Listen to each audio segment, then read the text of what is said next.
A relação Portugal-Brasil começou há muito tempo, há mais de 5 séculos, como todo mundo já sabe. Mas, de uns tempos para cá, a relação entre os dois países tem ficado cada vez mais estreita. E essa ponte aérea tem sido embalada por uma trilha sonora composta por canções de artistas portugueses e brasileiros. A Sociedade Portuguesa de Autores representa os interesses de mais de 20 mil autores portugueses e estrangeiros e gere os direitos dos autores. A SPA é uma cooperativa fundada em 1925 para a gestão e representação dos direitos de autor de todos os segmentos artísticos. Já a União Brasileira de Compositores é uma associação dirigida por autores cujo principal objetivo é a defesa e a promoção dos interesses dos titulares de direitos autorais, além, é claro, da distribuição dos rendimentos gerados pela utilização das músicas. Fundada em 1942, a UBC atua com excelência em tecnologia da informação e transparência, representando mais de 40 mil associados.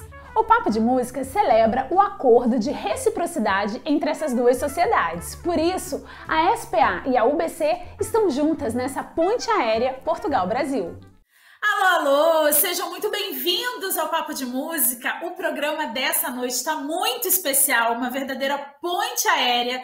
Eu estou conversando com duas mentes inquietas, com duas mentes incríveis, com duas canetas afiadas, com dois artistas que fazem parte do que a gente chama de nova música popular brasileira e nova música popular portuguesa. Sejam muito bem-vindos, Russo Passapusso e Capicua. Tudo bem, queridos?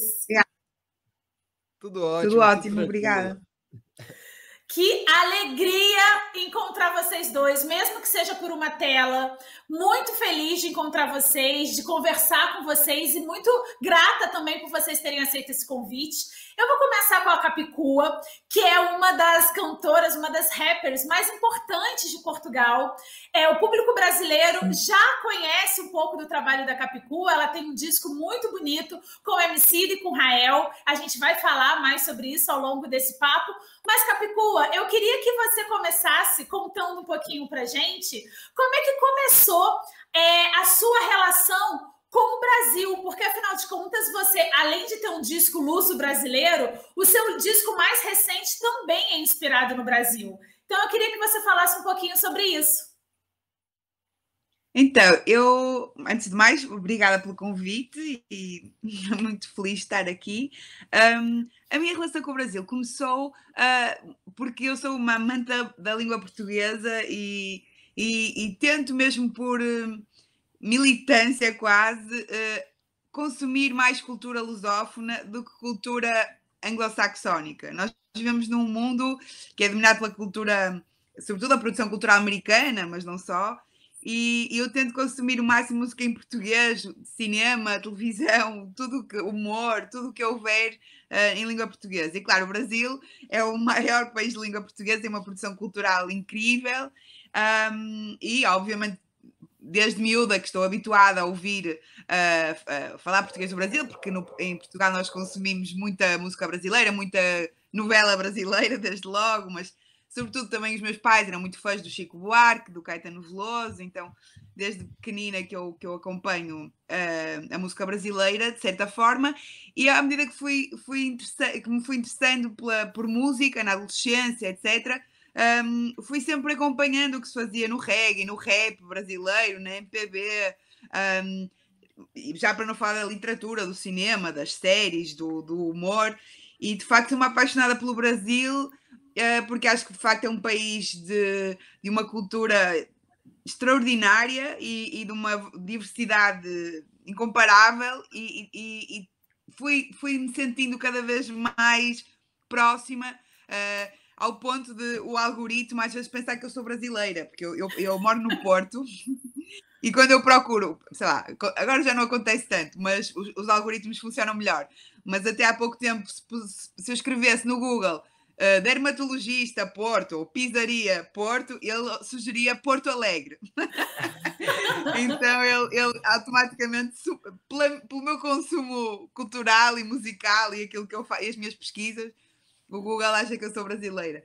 E depois, claro, com as idas ao Brasil, com as parcerias com a Emicida, com o Rael, com quem aprendi muito e com quem tenho uma grande troca e uma grande amizade, fui também tendo a oportunidade de fazer música com outras pessoas, nomeadamente com o Rincon Sapiência, com a Carol Conká, com a Malu Magalhães. E então tem sido um estreitar de parcerias e um firmar de amizades que se intensificou nos últimos anos pelo meu envolvimento também com a música e com o rap em particular e com língua franca especialmente, não é? Com o Emicida, com o Rael, com o Fiote, etc. Muito bom. Ô, Russo, como é que começou a sua relação com Portugal?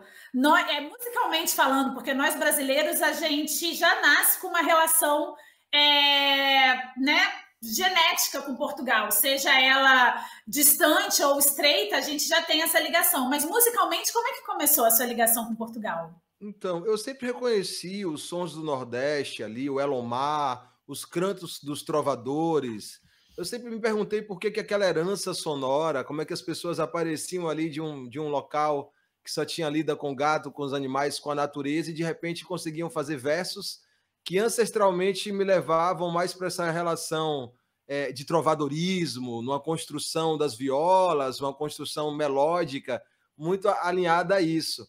Então, na música sertaneja, de onde eu veio, do interior da Bahia e tudo mais, Senhor do Bonfim, né, Juazeiro, esses lugares, eu sempre enxerguei isso de uma forma, o próprio aboio, essas imagens sempre me atiravam a isso. Só que chegando na capital e tendo um contato com o Baiana System, tendo contato com esse elo todo, já com a coisa mais litorânea, diaspórica e tal, aí eu comecei a perceber isso mais frontalmente, né, com a coisa da imagem, né, mais imagético, porque o Felipe Cartacho, que é a pessoa que trabalha a parte de imagens do Baiana System, é uma pessoa que vem de Portugal e estabelece paralelos com o Pelourinho, né?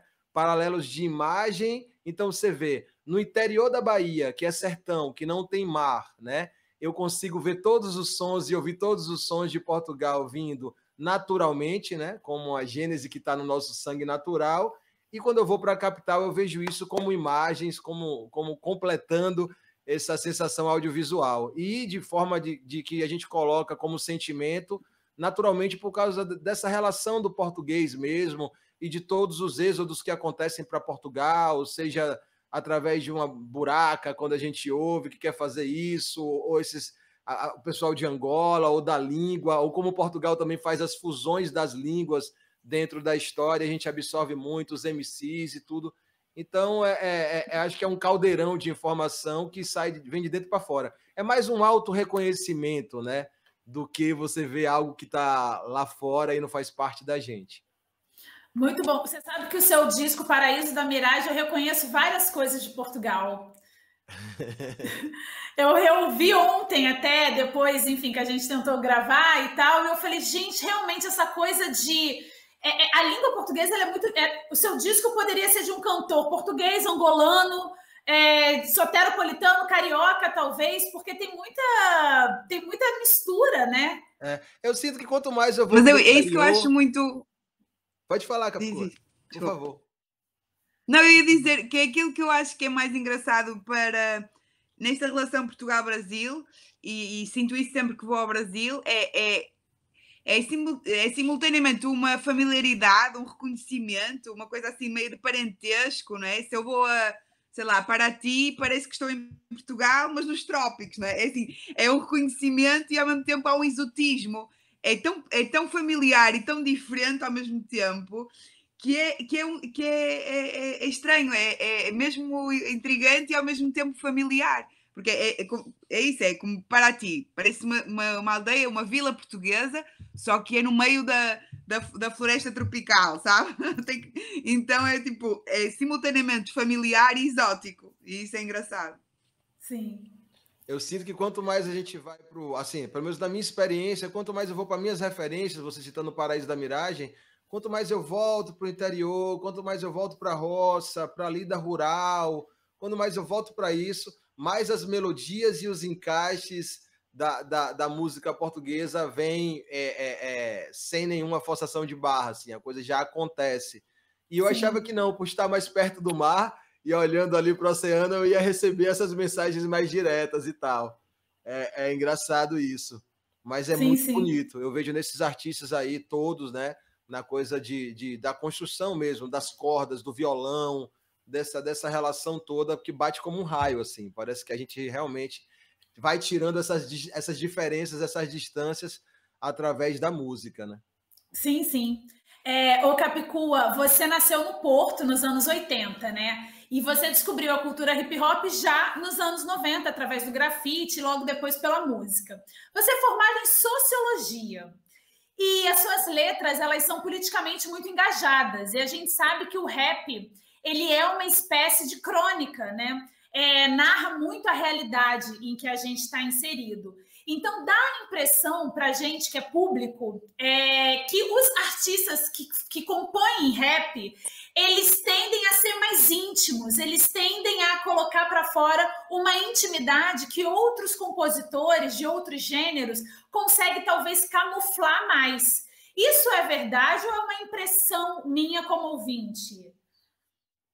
Eu acho que há uma tendência para isso. Não quer dizer que não haja rappers que também têm tipo um rap mais menos biográfico ou que assumam uma personagem, uma persona e que façam um distanciamento entre o seu eu civil, digamos assim, e o seu eu artístico.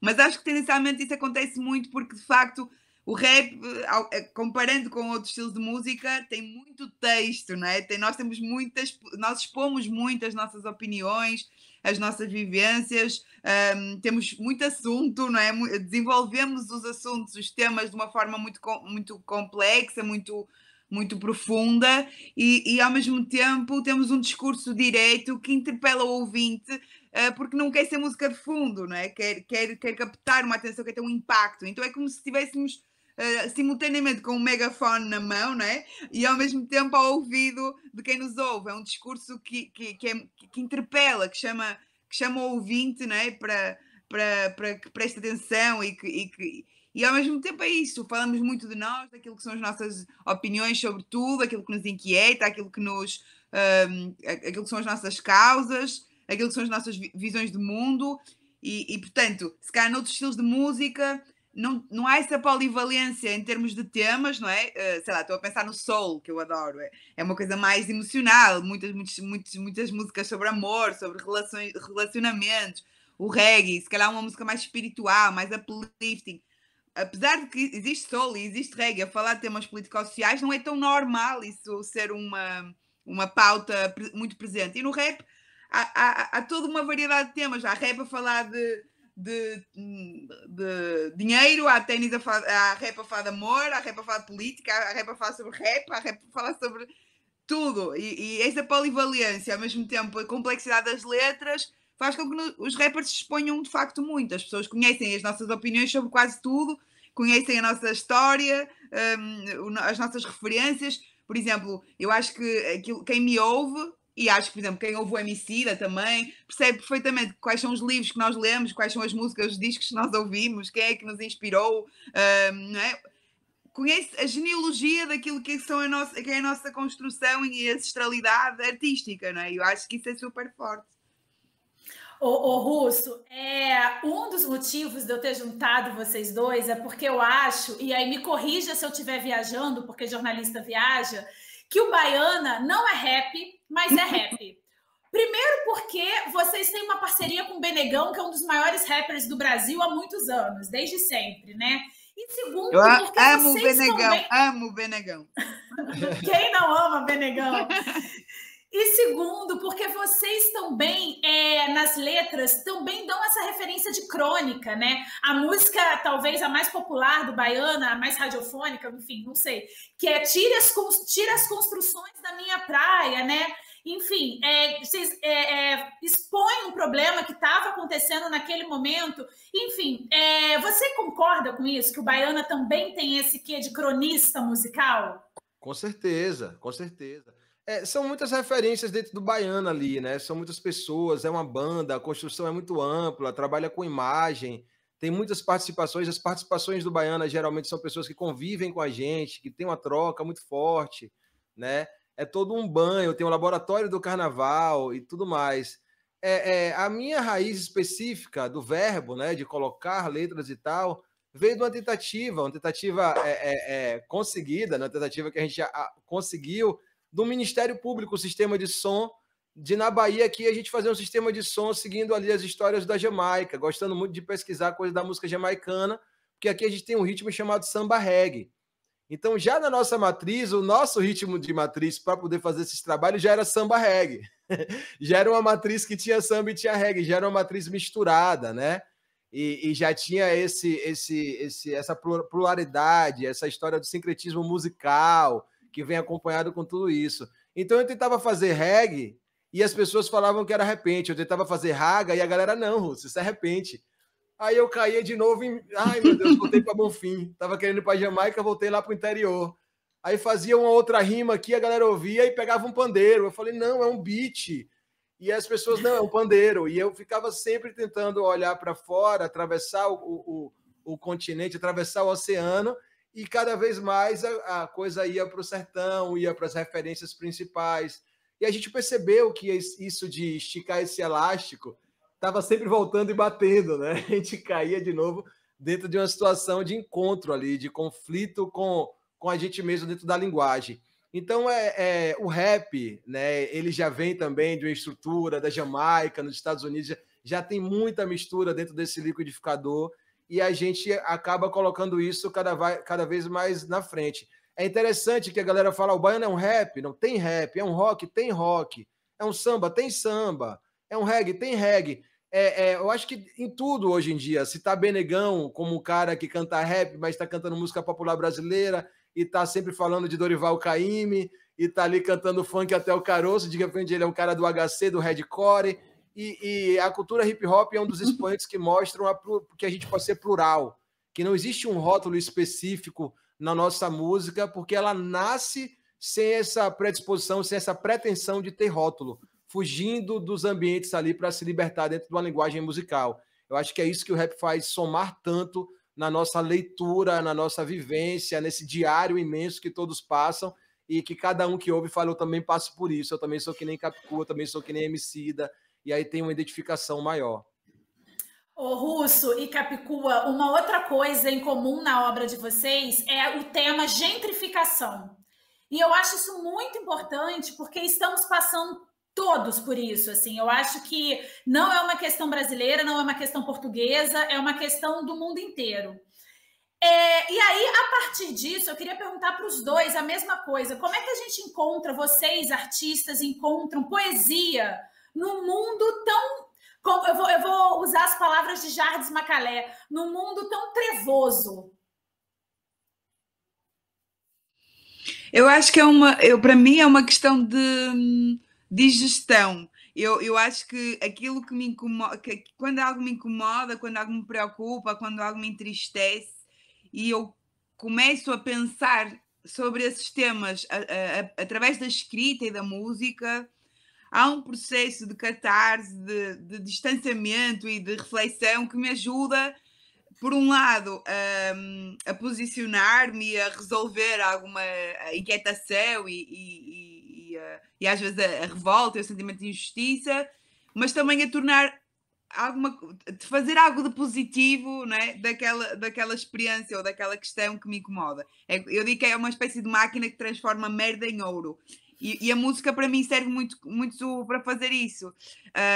E acho que ao mesmo tempo também serve de ferramenta para mudar o mundo, de megafone para ampliar a minha voz e tentar espalhar a mensagem, espalhar a informação, ou seja, tentar contribuir para a mudança de mentalidades, para que as pessoas reflitam sobre aqueles temas que eu acho importante e, portanto, para ser parte da solução e não apenas ficar-me pela revolta com o problema, não é? E acho que isso resulta porque a música tem um poder emocional que faz com que as palavras tenham um duplo impacto. E se às vezes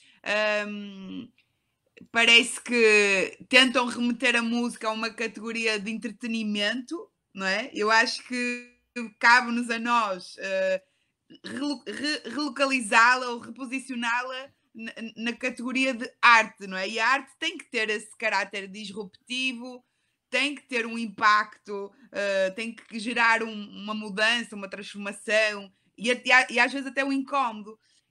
E portanto, é por um lado uma por um lado uma questão egoísta, não é? De eu própria fazer a catarse e a digestão daquilo que me incomoda, e por outro lado é uma questão altruísta de eu tentar contribuir o máximo possível para a mudança do mundo no sentido que eu acho positivo, não é? É um bocado isso. É isso. Difícil complementar, porque é justamente isso. Ouvindo a Capicua falar, eu lembrei muito da música dela, que é a Passiflora, né? No meio pro fim, ela cita muito isso, arrepia ali, porque você sente que nessa música ela adentra na coisa racional, e aí do meio para o fim ela entra na coisa sentimental. Me perdoe assim, mas foi meu sentimento foi como me arrepiou, né? Benegão fala, caçadores de arrepio, a gente fica muito brincando com isso. Então entra um emocional e de repente esse racional com esse emocional ele cria um terceiro fator, que é esse instinto espiritual, que onde você reconhece e sai o elo do corpo físico, do visual, de quem é o visual da Capicua, de onde ela vem. Você perde todas essas referências e fica ali uma centelha muito forte, é a pura poesia, do meio para o fim da música é de chorar, é de arrepiar, você sente tudo isso quando ela fala do que não precisa, se eu fosse, se eu não fosse, e descaracteriza totalmente o corpo físico e se coloca como uma pura poesia. Então, no exemplo da música da própria Capicua, que vocês forem ouvir, vocês já vão entender a resposta perfeita para essa música, é incrível, e fora isso, eu acho que eu tenho uma relação com a poesia, uma relação de que, além de eu encontrar a poesia, eu sinto que ela me encontra, e que eu tenho que ter uma situação de respeito, por isso que eu fico me mantendo ali, eu vou ficar aqui quietinho, eu vou ficar aqui, eu vou falar isso, eu vou para aquele lugar, eu preciso sofrer isso, vou amar direito, vou respirar direito, vou comer direito, porque a poesia precisa me encontrar. E a gente sabe que a gente está em um lugar que a gente não move todas as coisas, e as coisas, às vezes, a gente é movido por essas coisas. Então, junto com esse sentido altruísta e o sentido também de egocentrista de todo artista que a Capicua colocou, tem ali um sentido que a gente não controla, que é o nosso lugar no mundo e aonde o raio bate na nossa cabeça. É uma dádiva, é um presente, né? Ô, Russo, a MPB e a música popular portuguesa também, ela tem se renovado todos os dias. Fazemos parte de uma geração muito criativa. Como é que a gente pode, e você como artista, modernizar um gênero sem violar as bases dele? O Baiana faz isso muito bem, né? A gente faz isso muito bem. Essa régua e compasso é muito difícil falar, porque gente, Gilberto Gil, todas essas pessoas, elas fizeram o caminho, né? A gente estava numa mata, cheio de fruta, cheio de planta para viver, e de repente vinha um caminho pisado por ali. Né? Tem um caminho que alguém já fez por ali. Tem muita relação. Hoje em dia eu vejo tudo com esse caminho, com a ideia da ancestralidade, com a ideia da busca de como isso acontece. Mas em relação aos ritmos, eu tenho para citar a Nação Zumbi, eu tenho para citar o Mangue Beat, o próprio Samba Reggae, Ramiro Mussoto, né? O professor Smetak, que trabalha com sons aqui e é incrível, trabalhou e tal, né?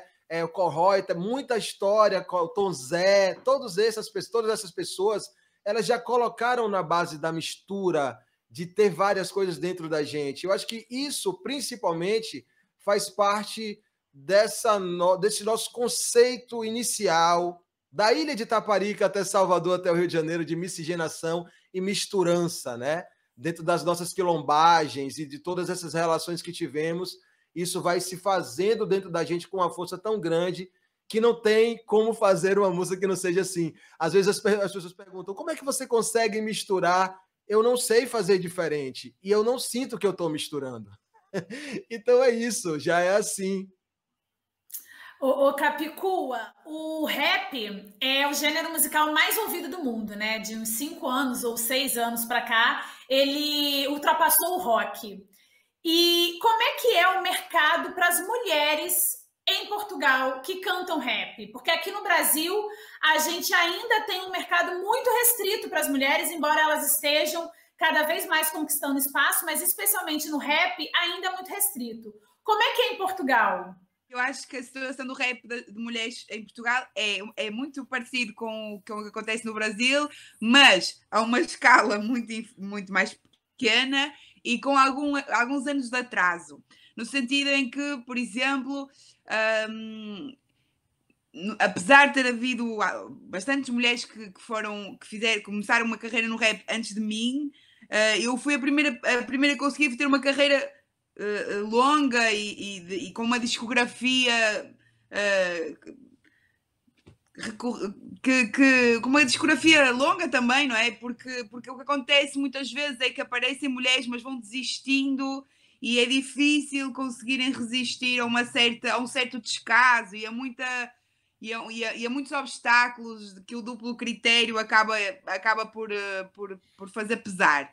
Ultimamente, eu acho que com esta coisa toda da internet, das redes sociais e da democratização da promoção e divulgação de música, tem aparecido mais gente, mais mulheres e com sucesso, e acho que começa a haver também uma maior igualdade naquilo que é a avaliação do que é o sucesso do rap feito por mulheres e homens, porque estamos, a bem ou a mal, numa fase em que o sucesso é uma coisa que é muito quantitativa, não é? E então o duplo critério não consegue ocultar quando há uma mulher que consegue ter muitos streams ou muitas views e acaba por equilibrar um bocadinho, apesar de eu achar que contabilidade não é um bom método de avaliar a qualidade musical de ninguém, mas neste caso em particular acho que acaba por tornar é mais difícil ignorar, não é, as conquistas das mulheres que vão aparecendo e nos últimos tempos têm aparecido mais. E também acho que já não há tanto preconceito em relação ao rap feito por mulheres. Por exemplo, quando eu comecei, havia uma ideia que o rap feito por mulheres não tinha qualidade, era assim uma coisa que só servia para uns refrões de umas canções de amor, sabe? E que não valia a pena enquanto pronto, não tinha qualidade artística. E hoje em dia acho que isso também já mudou e portanto acho que estamos agora sim num novo começo de uma fase em que poderá ser mais visível essa evolução. Mas para dar um exemplo, a primeira vez que eu fui ao Brasil tocar, que foi em 2014 no Festival Terra do Rap, conheci a Nega Giza, porque ela estava a apresentar a noite, e quando eu a conheci, comecei a conversar com ela, fiz-lhe imensas perguntas, e só passado meia hora de estar ali a fazer perguntas é que me apercebi que foi a primeira vez que eu conheci uma rapper mulher mais velha do que eu, que tivesse tido uma carreira antes da minha geração, digamos assim. E que até então eu só tinha tido a oportunidade de falar com rappers homens mais velhos do que eu, porque em Portugal não havia ninguém. E só quando eu falei com ela é que me apercebi como me fazia falta, não é? Ter aquela conversa e perguntar como é que foi para ela ter filhos e fazer rap, não é? Envelhecer no meio do hip hop enquanto mulher, como encontrar um espaço, sendo que ela depois deixou o rap, mas continua ligada à cultura hip hop, todo esse processo. E só mesmo quando eu estava com ela é que me apercebi da importância de termos essas referências, não é? E de como para mim tem sido uma descoberta e de facto tenho tentado inventar como é que posso posicionar-me à minha música no contexto do rap feito em Portugal, sem grandes referências para me guiar, além dos meus pares homens, obviamente, e de alguns exemplos internacionais, como quase todos os rappers olham para os Estados Unidos, ou no meu caso, para o Brasil, para perceber quais são como é que se faz essa evolução, como é que é esse crescimento, até porque eu acho que o rap o público, sobretudo, do rap é muito juvenil e é diferente porque eu acho que os homens do rap envelhecem mais como o Peter Pan, sabes? Têm o mesmo estilo de vida, vestem-se da mesma forma, têm os mesmos amigos aos 15 ou aos 40, sabes? E nas mulheres não é bem assim, e acho que para mim descobrir e ressignificar a minha própria identidade enquanto rapper, sendo mulher, nos 30, com um filho, sabe? Tem sido uma descoberta que eu acho que me teria sido mais fácil se tivesse mais negagizas por aqui para perguntar coisas. Muito interessante esse ponto que você está trazendo, Capicua. Ô, Russo, Capicua está descrevendo uma situação que ela viveu no Brasil, ela conheceu a Nega Giz aqui, quando ela se apresentou aqui. Você tem alguma situação interessante para descrever quando Baiana foi se apresentar em Portugal? Vocês que têm um som também muito afro-latino, como é que foi essa explosão do Baiana em Portugal?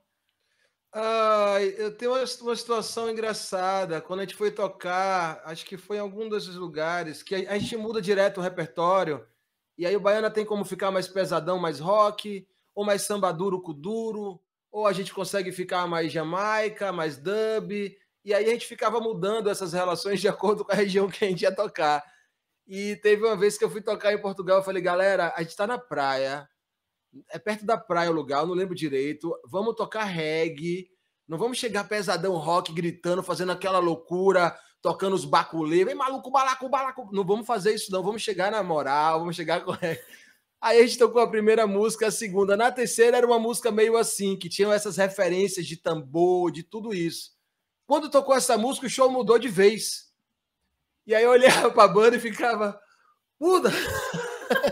Muda, volta, volta. Aí eu ficava gritando, África, samba duro, Cachoeira, São muito Félix, bom. Volta. Quer dizer, eu queria, pela geografia, pelo mapa, passar por aqueles lugares que eu não acreditava que aquele lugar de Portugal tinha trânsito e era ali que tinha tocado todo aquele público. E a gente virou o show todo para tocar tambor, botou as percussão na frente, o show todo tocando frase rítmica, tambor, fazendo samba duro, samba junino. As rimas que eu estava colocando eram todas rimas também que vinham com esses patuá, porque eu queria cantar algo que a galera entendesse mais, e na terceira eu percebi que não era o entendimento do ouvido, mas era outro entendimento que estava rolando ali. E ali foi meu primeiro elo que eu tive em relação a essa coisa engraçada de trabalhar. A outra coisa eu encontrei, eu acho que é Bezegol, né? É Bezegol o nome dele, um MC. Fui na casa dele, ele me mostrou as coisas, um cara falou da vivência dele. Eu ficava olhando para ele assim, sem acreditar, ele falando dos trabalhos digital. Eu tive um aprendizado muito grande com ele também. A quebrada dele lá, o pico que a gente conheceu foi bem interessante. E basicamente essa relação. Eu fico muito olhando para as estruturas da descoberta, de como o Caramuru chega aqui, de qual foi esse navio que naufragou, e de como ele ficava como cobra ali, como ele se deu a permissão de se misturar, e como ele com Catarina, com Paraguaçu foi para lá, e como se casa lá e volta.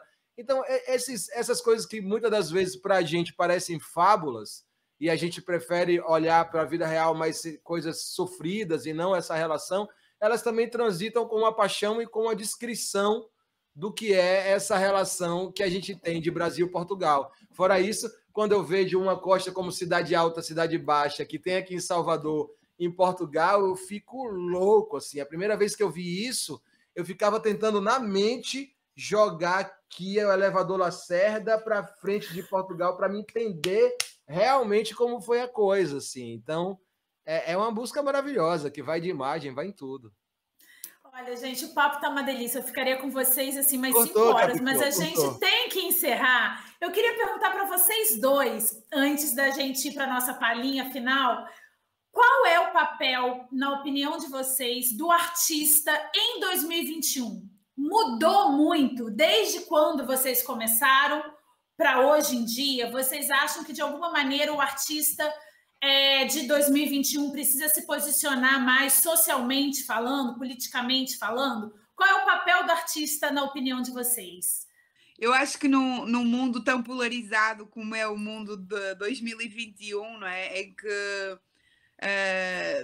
até pela toxicidade do discurso nas redes sociais, pelo crescimento da extrema-direita, pelos antagonismos extremados que se criaram, e pela situação tão dura em que estamos em termos pandémicos, acho que mais do que nunca a música e a arte no geral têm o dever de cultivar empatia. Eu acho que aquilo que muitas vezes nos faz sentir no lugar do outro é quando vemos um filme, ou quando lemos um livro, ou quando ouvimos um som que nos emociona, não é? E de repente identificamos-nos, conseguimos perceber o que é estar na posição do outro e sentirmos-nos parte do mesmo corpo, da mesma humanidade com H grande, não é? E eu acho que todos os artistas têm um bocadinho esse papel, não é? De através dessa capacidade emocional de nos conectarmos, cultivar a empatia, que é um valor tão necessário, não é? No momento em que estamos, e a única solução, eu acho, para que nos tornemos mais solidários de novo, mais próximos, com mais capacidade de ouvir e com mais capacidade de perceber o que é estar nos sapatos do outro e poder entender melhor, às vezes, algum posicionamento que nos choca ou que é completamente antagónico com os nossos próprios valores ou com a nossa história, com a nossa experiência. Eu acho que isso é muito necessário. Com certeza. O caminho ainda mais agora que está tendo esses momentos assim, é interessante falar, porque no Brasil a gente vive um momento um pouco diferente do momento de Portugal, esses momentos todos, a relação do negacionismo aqui foi muito brutal, o que só amplifica e fermenta, coloca mais fermento em todo esse contexto que a Capicu acabou de falar.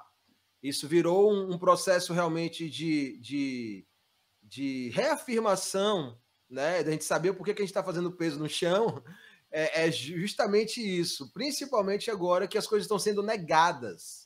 Então, o rap, as linguagens, a música brasileira dentro de tudo, a ditadura, a nossa música que foi construída de Caetano, de Chico, que tem essa geração mais presente que a gente ainda consegue entender, ela foi construída e ela passou por isso tudo. Agora a gente está com esse momento também. Então, essa veia do entretenimento, às vezes, faz uma barriga para fora da realidade. E essa barriga para fora da realidade é algo que a gente tem que um pouco afinar nessa corda, né? Para a gente conseguir tocar um som que tenha relação mesmo com a transformação do nosso tempo. Independente se ela vai ter uma comunicação direta, como a gente está habituado a fazer nas redes agora, com o imediatismo, né? Nas edições musicais, na escrita musical, com frases ou com sons que as pessoas percebam de imediato e dê um retorno nos streams ou em qualquer outro tipo de coisa. É tudo muito imediato, né? Não só da música, mas as fotos, o fotógrafo que faz uma foto para você sentir, ver, respirar, ele não tem espaço dentro dos rolos compressores de informação. Então, dentro da nossa situação aqui, se faz mesmo da gente tentar trazer mais a música para o entendimento, pelo menos na minha perspectiva de escrita, com Baiana System, sendo uma pessoa que está em Salvador, que vê o Rio-São Paulo, Centro-Sul e a música como está sendo construída de tudo, trazer cada vez mais para essas lembranças, né, essas memórias fortes de atualização, não com a ideia de resgate, de ditadura, como se fosse uma coisa que não, ou então como as referências musicais de antigo, que citou e que a gente ouvia com o avô, com o pai, mas é atualização, é criar um presente correlacionado, porque a ideia de futuro hoje, ela entrou no presente. Então, nada mais de obrigação que temos é em relação a viver esse presente como futuro, como um agente transformador dentro da relação musical. O futuro não demora, né, Russo? Ele já está aqui. Ô, Russo, deixa eu aproveitar e te fazer uma pergunta bem no Recorte Brasil.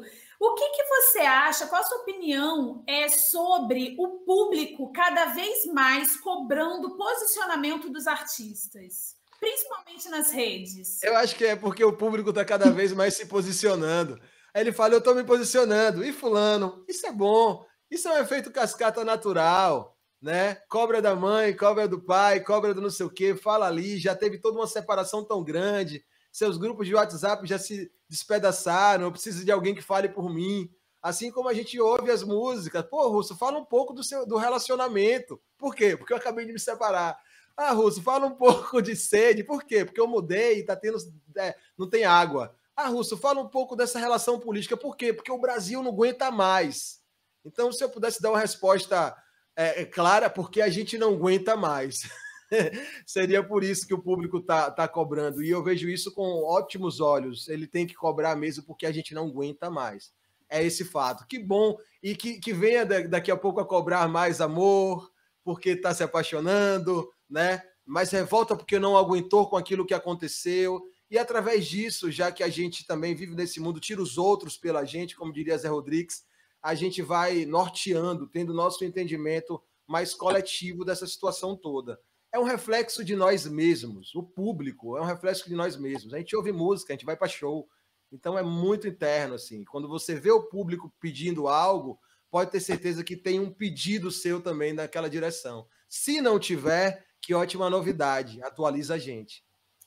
Muito bom. Vamos então para a nossa palhinha, para encerrar de vez?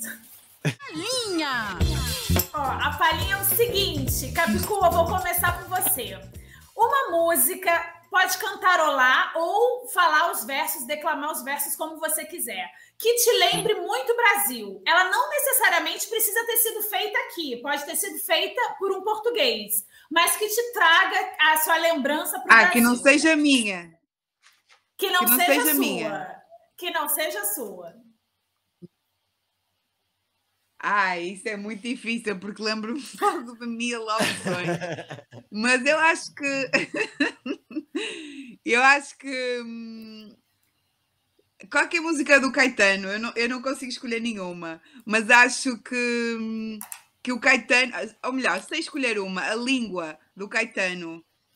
Eu acho que o Caetano é um ótimo exemplo da forma como o Brasil consegue criar música inventiva, sincrética, que inventa novas palavras, inventa novas formas de dizer, de cantar, de tocar, e acho que eu invejo muito isso na relação dos brasileiros com a língua portuguesa, porque aqui em Portugal há uma espécie de solenidade. Nós tratamos a língua portuguesa como tratamos os avós, que é tipo, de uma maneira familiar, mas com muito respeito, não é?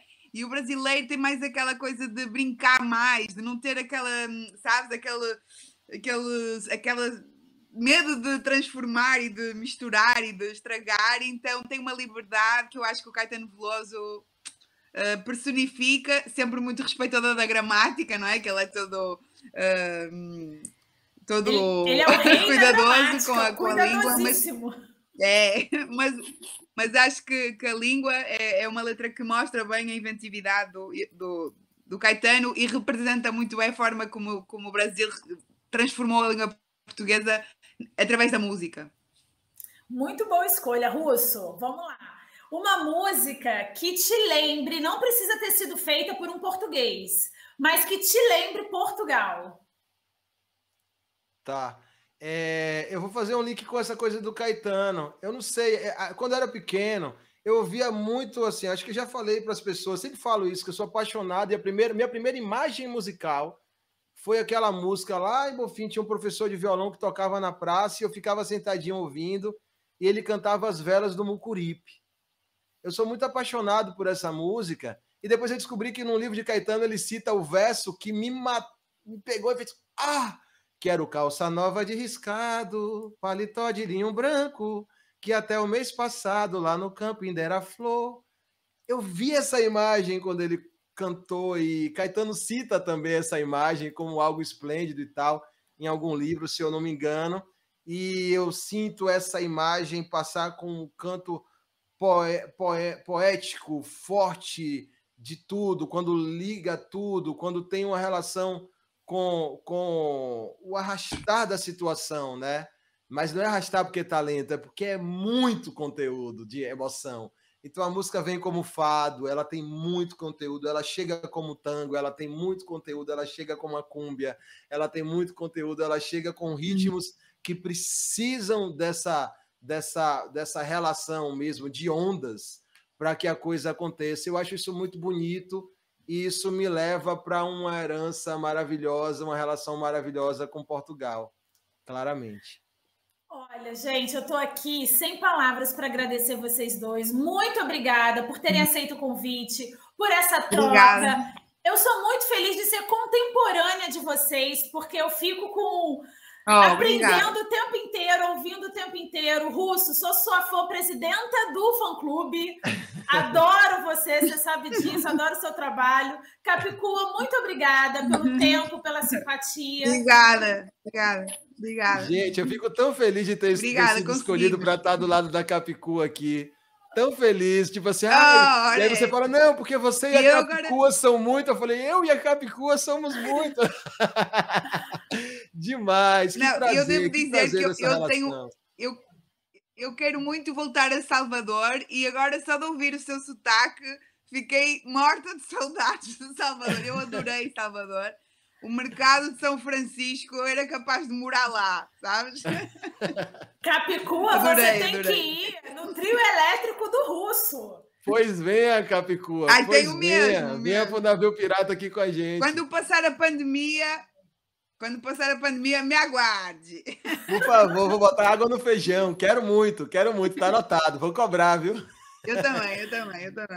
Muito obrigada a vocês prometido. Dois. Muito obrigada a todo mundo que acompanhou esse papo, delícia. Continue sempre assistindo as entrevistas no Papo de Música, porque entrevistas como essa, ainda bem, tem muitas aqui no canal. Um beijo grande e até semana que vem.